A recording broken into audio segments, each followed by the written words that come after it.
bali. Bali, ayaw dumaan sa Ayaw dumaan sa ECU yata yan? ECU. Sige, ECU. sampulan mga noon. Oo, sa iyon ko. Bali, dyan muna pala yan. Oo, dito muna. Yung mga balo, buksan. Mga balo, buksan. B41, open. Okay na, dito dadaan. Yan. Tapos, ECU, ito ang hindi dumadaan yung ano. okay, start. Start na yung bomba niya. Bali, bukas to. Sarado tuloy. Sarado. Oh, ito lang bukas, may green. Ito. Saan kuha ng tubig yan sa CGS? Dito sa tangke. Number 2. From tank number 2, open to. Open. Tapos, Ganyan. dadaan yung tubig dito. Tapos dito dadaan. Ito. Dito. Dito. Dito. Dito, sa pump. Tapos, yan. doon sa ECU. Oo. Okay, ito, ang problema. Ito ang problema, hindi dumaan. Hindi dumadaan. Hanggang dyan. So, pag hindi dumaan dito, may bypass valve yan. Oo, may problema. Ah. Tapos dapat doon, nakaganon din. Ngayon, pag hindi dumaan dito, saan mo dinadaan yung tubig? Ito siguro ang may problema kasi wala mang indicator doon na yung tubig na dumaan. Kasi supposed to be, may yung monitor na yan, dadaan talaga yung tubig. Yung parang indicator niya ba, ano siya? Bali, pagdaan ng tubig dito na siya papasok. Oo, Papunta sa dyan. Outward. output. Ito, outward. Patapon. Oo. Bali, di balas siya. Di balas. Oo, di balas. Okay. Kapag di balas din kasi talaga, hindi na dadaan ng tubig dito. Dadaan din, ganyan. Dadaan siya sa... Tapos dito na naman yan, dito ang tubig yan. Pag dadaan dito dadaan na ganyan. Ganyan, baliktad na naman. Sa aba kasi, kapag ballasting, dadaan dito. Oo. In. Oo. Pero pag ballasting out, hindi na dadaan. Dadaan sila, balas at saka di balas. Dadaan siya dyan. Oo. Ibang sistema dito, no? Mm. Iba yung sistema dito. Yun, normally kasi kapag ballasting in, dadaan dito. Kapag ballasting out, hindi na dumadaan dito, dadaan na lang sa ENU. Kaso lang wala sa drawing. Oo. Yung auto neutralization unit. Dito sa ENU. Ito yung ECU, ito yung ENU. Ginagamit lang tong ECU kapag ballasting in. Kapag ballasting out, ito naman yung gagana. Yun. Ito yung nangyayari, yan yung ballasting in yan. Di balas yan? Di balas? Oo. Dumadaan pa rin sa ano? Sa ECU. Dapat ganyan. Which is hindi nangyayari ngayon. Hindi nangyayari. Ito yung ENU natin, 273. 273, 274.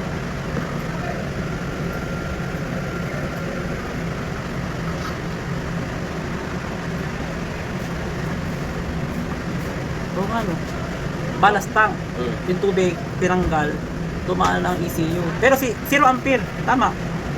0 ampere. Ibig sabihin dito naka-on. Oo. Dumaan lang siya. Tapos, tapon siya doon. Tapon. Nag-read out yung ENU ng 273 per minute. Ito yung flow rate. Yung TRO value, dapat may value to eh, TRO. So wala ligo. Ito yung ballasting in, tama. Naka-on yan, kaya meron siyang ampere oh. 1064 ampere. Yung mga nahawakan ko, 2700 ampere. May mga 3000 ampere din yan, yan o, 1064 amperes.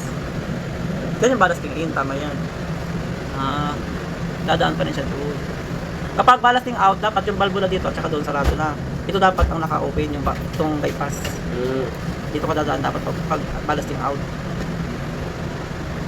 Dapat ganyan. Yung valvula dapat ito na naka-close. Balas to.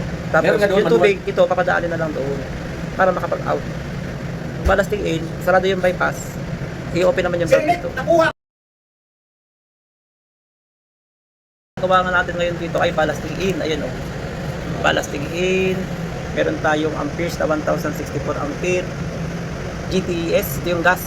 CSU, 56 millisecond. Nakaran, 1048. Oh, TRO, 4.75. TRO value, 4.75. Wala.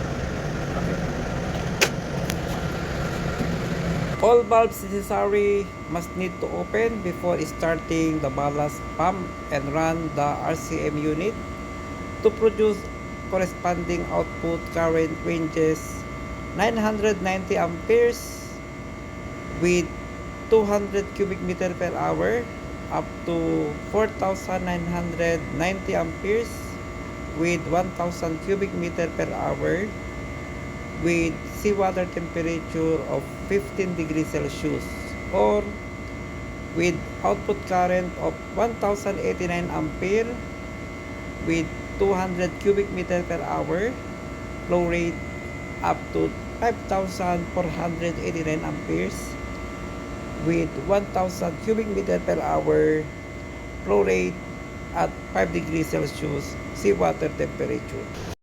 ano dito, start natin.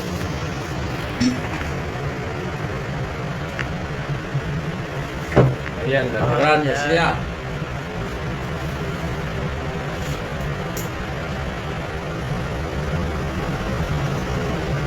Run na. So, lima, walang indicate na Amperes. oo, amperes. Ganun mo na.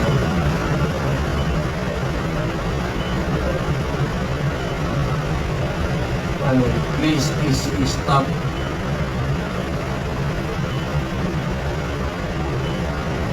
Ay, mahal. Wala. Baka may timer yan.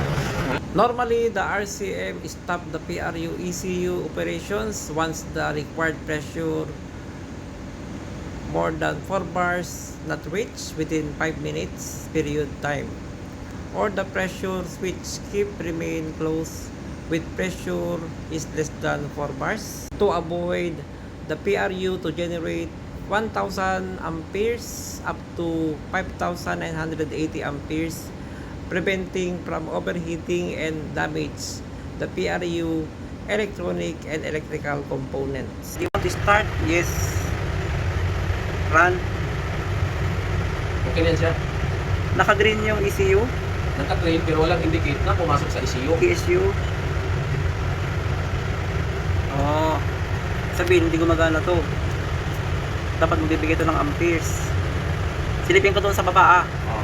kung ano yung status doon na. Yun, number 1, may hirap stop. Sabi mo lang ito. Ilagay natin ECU PRU error message, ECU number, emergency state, alarm warning, fault when pressure is less than 4.5 bars, or when emergency switch is on. Yun. Magkakaroon ka ng alarm warning kapag ang pressure mo is less than 4.5 bars. If alarm ring during ballasting, check the following: check inlet outlet, remote ECU are closed, should be open during ballasting, deballasting, check if manual valve of ECU for maintenance are closed, always open except for maintenance. 2. If alarm ring when ECU is not operation, check if emergency stop button of RCM is on. Yes, release the button by turning it clockwise. So that is the hint for you if you have problem with your ECU power rectifier unit, the pressure gauge. So you will check it. May sulat dito nakalagay. Dear Captain, Chief Engineer, good day. Reference is made to see below correspondence the following received from maker. Quote, ECU not starting. A. It is confirmed that it appears normally when ballast pump signal is given arbitrarily. Please restore cable to real connection. If the pump signal is not entered, please check the signal output of AMS, Alarm and Monitoring System. B. It is confirmed that the output signal not entered from the FMU. Please swap the CSU signal cable PDE 2B-2 number 1-2 terminal and FMU signal cable PDE TB2 number 5-6 terminal. After swapping the cable, please send us the photo of HFI home tab to check FMU value and CSU value. If FMU value is indicated at HMI after cable swap, the FMU cartridge and back plate board need to be replaced since the signal is not output from the FMU. Unquote. Please revert with the result requested photos and enable us to proceed accordingly. Thank you for your kind attention and cooperation. So this is the instruction from the makers. So this is our power distribution equipment, ballast treatment made by Tecros.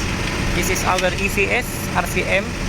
As you can find here, we have stop alarm here. Stop. And as you can see here, we have number 1, 2, 3. 1 is the 1. 0.0 volts. Number 2, not activated. Number 3, not activated. Number 4, not activated. So all we have the alarm here. Emergency stop is okay. This is remote position. We have run and stop. Okay, no problem. We have a power meter 450 volts. No problem. Power source okay. In here we found one note BWTS out of order. So this is the inside cabinet of my power distribution unit, as you can see.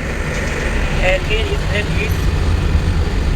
here we have terminal block, digital input and output, SD11 and 24, that's 2 for overboard bulb, BAB41, and SD12 and 24, that's 2 connection for spare. And here is the analog input TCP converter, ADM 6017 PDE TV, that's 2, 1 and 2, voltage in plus, voltage in minus, 5016, BN7 plus, BN7 minus, out. Also here we have the digital input TCP converter, ADM 6050 PDE TV1, 1011 connected digital input to ground, 28 and 29 digital input, 9 to ground. In here also we have switch hub port, this is 8 port, number 2 connected on EDS-208. Need to push in all the adapter RD45. Sometimes it's loosened. We have here also the RS485 TCP converter KG30 PDE TV-1, 2, 3, 485A, 485B, SD1 TSU, and TRO sensor, and the RS485 with RS485-5 PDE TV1, 456 for RS, 485 plus 6, 485+5 for ANU sensor. So since we've got alarm here on number 1, this is our power rectifier unit, PRU 1, 2, 3, 4, 328. This is ECS, PRU, JL, PRU 1207, 1400. Manufacturing date 2012, HAL number, telephone number. Here I found the pressure switch, not in good order. And here, somebody closed it, so no pressure coming in. Maybe one of the cause why the ECU is not started, because this must need to sense a pressure. Once it senses the pressure, the ECU will run, provided the flow will goes from there, and then here, going to the ECU, going here. And here, once ballasting in, this bypass valve B28 is closed. Okay, so the water cannot penetrate going to the ballast tank. The water must need to flow from here, going on the pipeline, going chamber 4, 3, 2, 1, and then the water will flow going on the tank. That is the principle for ballasting in.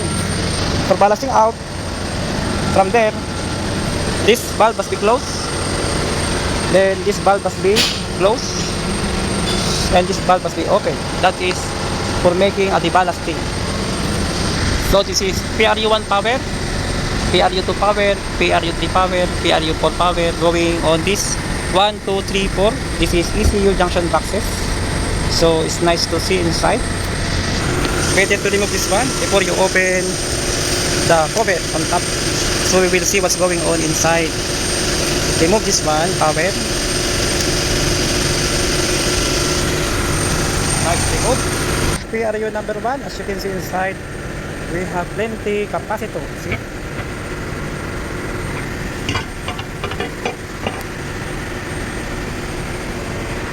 This has capacitor inside, and it has some fuses, so we will check.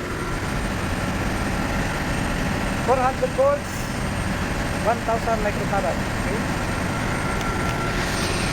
This is a power rectifier unit with 1, 2, 3, 4, 5, 6, 7, 8, 9, 10, 11, 12, 13, 14, 15, 16, 17, 18, 19, 20, 21, 22, 23, 24, 25, 26, 26 capacitor, 400 volts DC with 1000 microfarad, and it has fuse here. See, there is 3 fuses.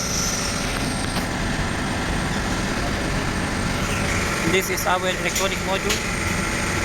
All interface, connector, cables and plugs must need to push and press, so we will able to properly fasten it to avoid failure of our PRU unit to work with. Inside also have 3 fuses, so we check and everything looks okay. Other, okay, all fuses are okay.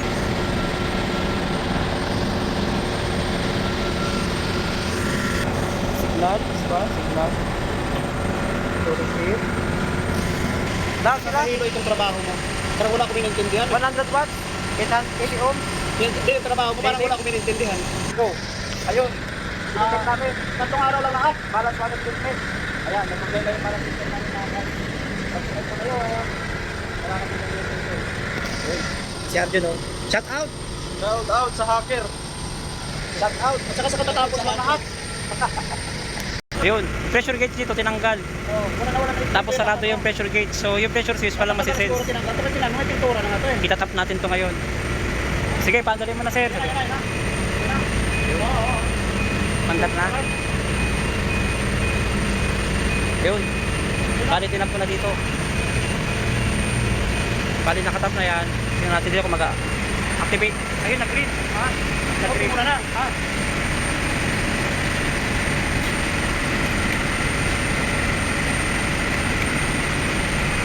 Meron siyang alarm. Yung alarm ko. Ito yun ang ginagalan, dalawa. Oh. We do pressure switch simulation shutdown testing by keeping the normally close contact of our pressure switch keep close within 1 to 5 minutes to see the overheating shutdown safety function of ballast treatment plant if working or not. Upon testing, we verified it is working properly. Stand by. Standby. Ayan o, pin down. Wait. Okay, stop mo muna yung pump. Stop yung pump. Stop yung pump.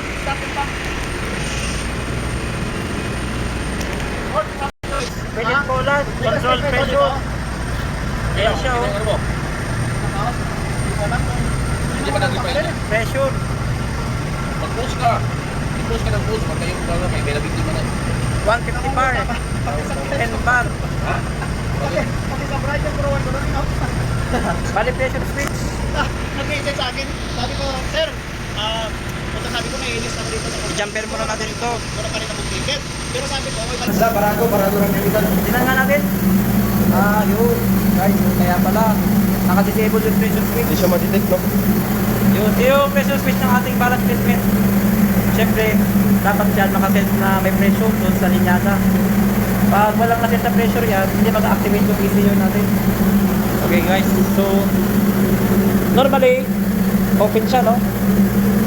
Ngayon, pag mag-close, hindi siya gagana. Yun ang function niya. So, checkin natin yung connection. Ano, okay na ba yung balance natin? Gumana na yung balance? Okay, right. Ganun ba? Okay na ba yung balance? Okay lang, nagkaroon lang talaga ako din. Yes, sir. Shout out kay Arjun. Start.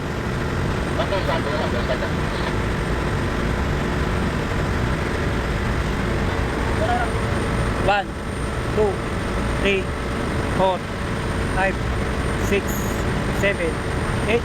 Yan. DSU alarm. Sabay. ECU alarm. Common alarm. So, bakit stop? Kaya buwan na kanina eh. May ano dyan? ECU alarm. May ECU alarm dito. Ano yung temperature alarm? Anong alarm niya? Ano? High press 10. ECU abnormal. Okay. Tanggalin ko ulit. Meron tong timer eh. Sige. Okay. Andan mo ulit yung pump? Andarin ulit? Oo. Start ulit? Dito ka, John. Bilang ka ng ano ha? So with pressure switch, it is verified that when the pressure switch contact is closed, the PLC control system of ballast water interprets that no water flow is flowing in ECU chamber 1, 2, 3, 4 unit, or the pressure is having less than 4 bars. When the pressure switch detects that the flow water or the chamber ECU is less than 4 bars, it will inhibit to start the ECU and produce ampere value about 1,400 to 1,500 amperes, preventing the ECU from overheating. That is the main use of the pressure switch. So it is very important that the pressure switch installed on the chamber unit on outlet side is working and in good order. As visual inspection I made on the ECS RCM system, somebody make the 345 ECU unit disabled, so we cannot operate the ECU, and once we try to operate it, there is a pale red light indicated on it. So we find way on how to reactivate or enable this 1, 2, 3, 4 ECU unit on our PRU, power rectifier unit, and this red light means the unit is stopped. So as you can see, the disabled PRU unit 3, 4 and 5 was disabled, so I will enable it by switching the local remote switch to emergency mode, and then press the mode switch, and then after pressing the mode switch, you can press the arrow up and down to see the voltage. By pressing the set, you can move the cursor on the first digit. By pressing again the set, you can move the cursor on a second digit. From there, you will increase or decrease the value of the output voltage. So I put 6 volts, then pressing the set, and then press the arrow down. We've got 150 ampere. You can set it also by pressing the set to move the cursor from the first last digit to second digit.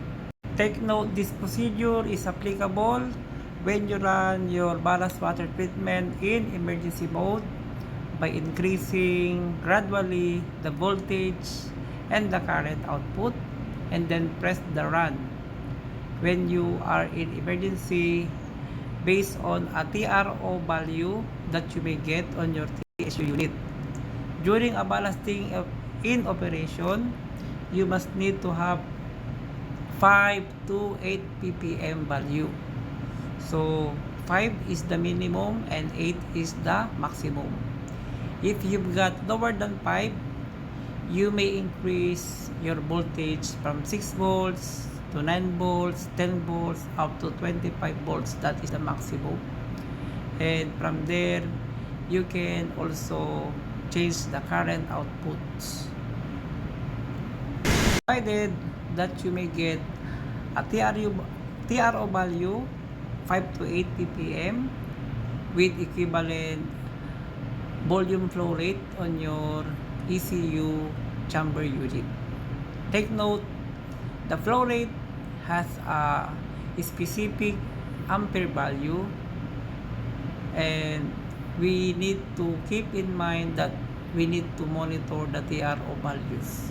Take note, the current output signal will directly influence the TRO value ranges from 5 to 8 ppm, producing hydrogen gas while the performing electrolysis process to kill the egg cells of microorganisms present on seawater before putting it on our ballast tank, hence preventing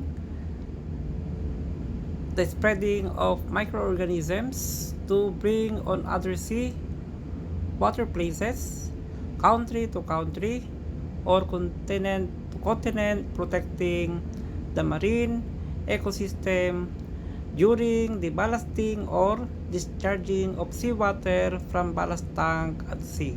Take note that in able for you to operate your RCM with ECS system, all the PRU unit 1, 2, 3, and 4 must need to be have a green light on it. So to make it having a green light on it, just press the mode and press the all button and then press the set. Then from there you will able to enable the PRO unit 3, 4 and 5.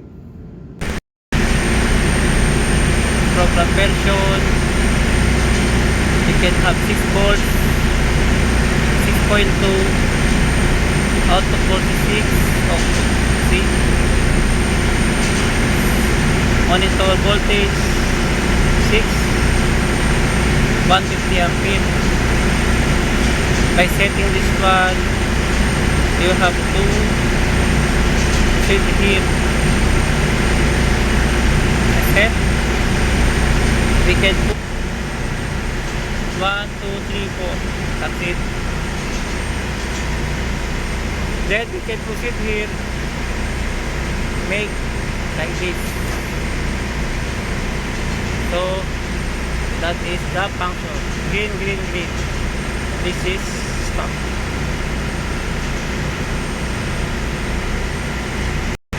And then if you look at it, you can get the up and down. See, pressing down, we have output current 1496 ampere, DC voltage 0, DC current 0, post voltage 440 volts, S 440, P 440 volts.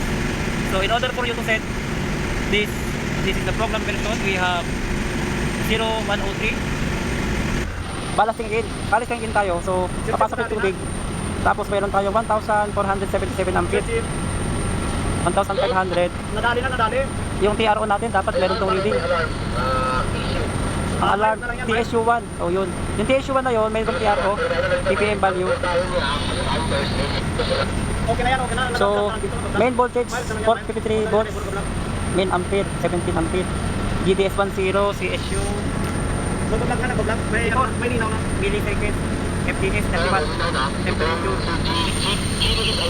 Storage mo. FMU.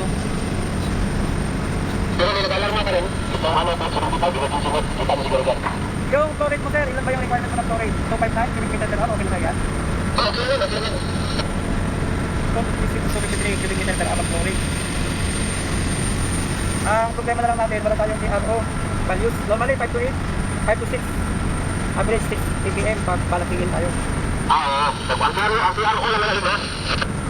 Okay, tingnan namin na second generation yung TRO. Di pa, ano ba yan? Partial repair lang yan. So, wag mo na. Sandali lang kayo.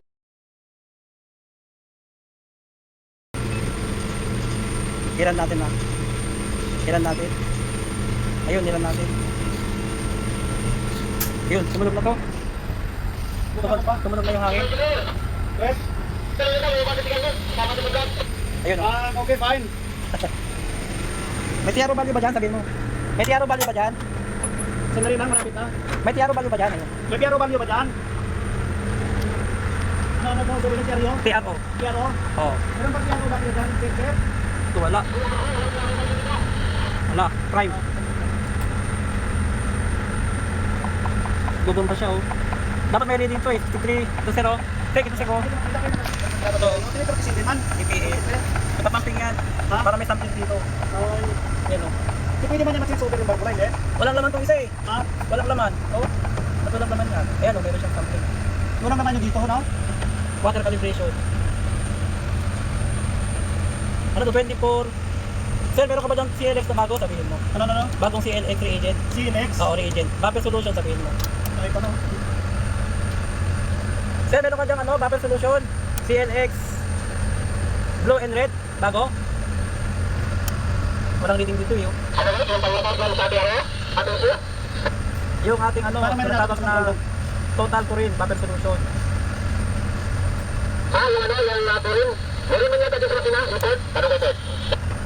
Dapat magkukulay pink to eh, walang kulay yun, labo.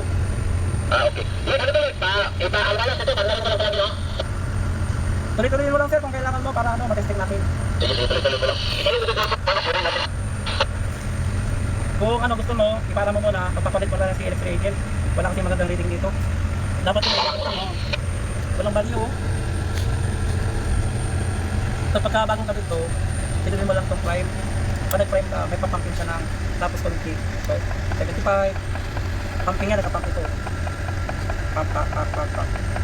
Kasi tatanggalin niya yung hangin sa loob. Angin. So, ayan o, nakapump yan. Tapos, pagtapos niya mag-prime eh, may water qualification siya gagawin. Ayan. Lalagyan na siya ng tubig dyan. Water calibration. Dapat magpiping. Malinaw na, ibig sabihin, expert na yan. Oh.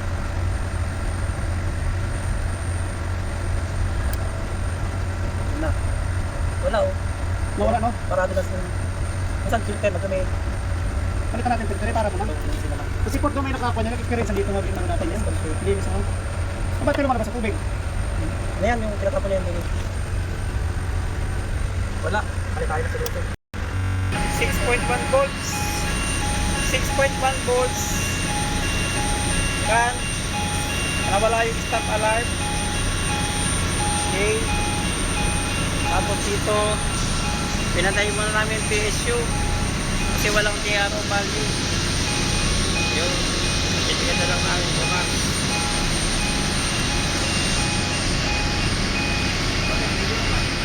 Helper naman yung deballasting. Yung alarm, PSU alarm. Naka-off na. PSU 1. So, mayroon pa rin current dito kahit naka-off. Battery stop. Ilang seconds, bago nawala yung current. Okay.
The operation procedure during a ballasting when you have a problem with your RCM.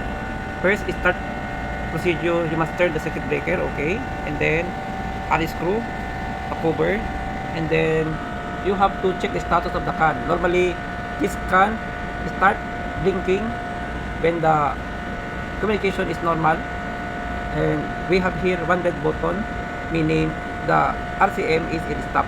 Then, you must need to perform and open all the ballast, inlet and outlet on your ECU and all valve on the tanks. You must going to put water, and then after then you have to press the mode and select the current that you must need to put. So in here you will find that there is a mode, you need to press it. After pressing the mode, you may increase the output current using arrow up and down and press the set button. So this one, up and down, for you to put the current that you wanted to output by your PRU unit, and then press the set button. From here you will find there is up and down and set button. Take note that this current setting is depend on the flow rate that you are going to make while doing a ballasting in. So this is the table from which you will set the current according to the flow rate. For the flow rate of 1000 cubic meter per hour, you must need to set a current by 4,990 amperes or 5,489 amperes, provided that your TRO value is 6 milligram per liters. Okay? For 900, you may set current by 4,500 or 4,950. For 800 cubic meter per hour, you may set 3,990 up to 4,389. For 700, you may set current by 3,500 up to 3,850. For 600, you may set 2,990 or 3,298. For 500, you may set 2,500 and to 2,750. For 400, you may set 1,990 up to 2,189. For 300 flow rate cubic meter per hour, you may set current by 1,500 or 1,650. Since our balance system is working with 200 to 300 range, you may set 990 up to 1,089, maximum 1,650 amperes. This is the emergency operation that you may set your current output. Then, the target value is 6 milligram per liters. Check whether electric current level reaches up to setting current point. Okay. And then, measure the TRO concentration of ballast water, which is derived by using pocket calorimeter. So, very important that you have a pocket calorimeter because sometimes your TSU or TRO unit is defective, so you can use a pocket calorimeter on board. TRO is 5 milligram and lower it recommended to increase the current. RCM gradually if the concentration is 8 milligram liter and higher. Okay. So the setting of the current is continue while pressing this up and down with button run and the selector switch in emergency operation.